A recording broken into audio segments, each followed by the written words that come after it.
નમસ્કાર ખેડૂત મિત્રો, મારું નામ જયેન્દ્ર પટેલ, ઉત્પન્ન ઓર્ગેનિક ફર્ટિલાઇઝરમાંથી છીએ. મિત્રો, આજે તારીખ છે 3/1/2025 અને આપણે આવ્યા છે ભાવનગર જિલ્લાના જેસર તાલુકાના માતરપુર મુકામે. અહીંયા ખેડૂત મિત્રએ ઉત્પન્ન ખાતરનો ઉપયોગ ડુંગળીમાં કર્યો હતો અને આજે ડુંગળી એમને કાઢી છે. તો આપણે એમની મુલાકાતે આવ્યા છે, તો આપણે એમની સાથે સીધી ચર્ચા કરશું કે એમને શું પરિણામ મળ્યું.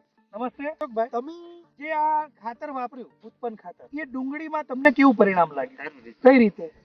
મૂળનો વિકાસ સારો છે હા, અને વાતાવરણની સામે રોગ પ્રતિકારક શક્તિ આપે છે અને જે આપણે બાફિયાનો પ્રોબ્લેમ આવે છે હા હા એ હા આમાં ઓછો આવે છે. આ જો કે બાફિયાની કોઈ દવા નથી, ખાતર જે છે, પણ એ રોગ પ્રતિકારક શક્તિ વધારે એટલે છોડ તંદુરસ્ત રહેવાનો છે. બરાબર.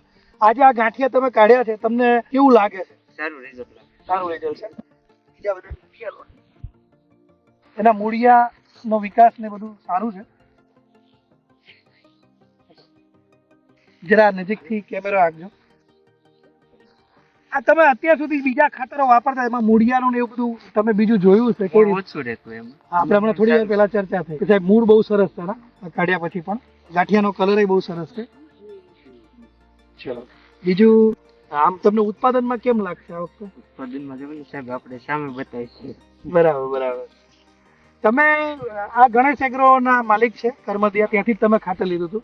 ભાવેશભાઈ, તમે અત્યાર સુધી કેટલા ખેડૂતોને ખાતર આપ્યું? મેં 100-150 ખેડૂતોને ખાતર આપ્યું છે અને મેં ખેડૂતોના રિવ્યુ લીધા અને ખેડૂતોના સંતોષ મળ્યો પછી જ મેં વેચવાનું ચાલુ કર્યું. વાહ ભાઈ વાહ. અને સારી ભાવ વસ્તુ છે. બરાબર. અને અશોકભાઈને પ્રથમ આપ્યું હતું અને અશોકભાઈ આવીને તરત મને એમ કીધું કે આ વસ્તુ સારી છે, તમે વેચો. પછી જ આપણે વેચી. બરાબર બરાબર.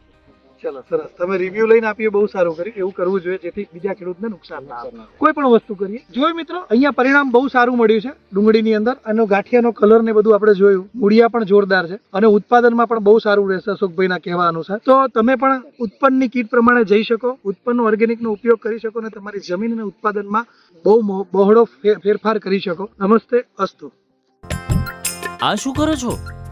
રાસાયણિક ખાતર છોડો, ધરતીનું શોષણ નહીં, પોષણ કરો. જમીનની ફળદ્રુપતા વધારવા માટે ઓર્ગેનિક ખાતર ઉત્પન્ન અપનાવો. ઉત્પન્ન ખાતર જેમાં છે ભરપૂર માત્રામાં કાર્બન અને પોષક તત્વો. માટે જમીન બળવાન તો ખેડૂત ધનવાન.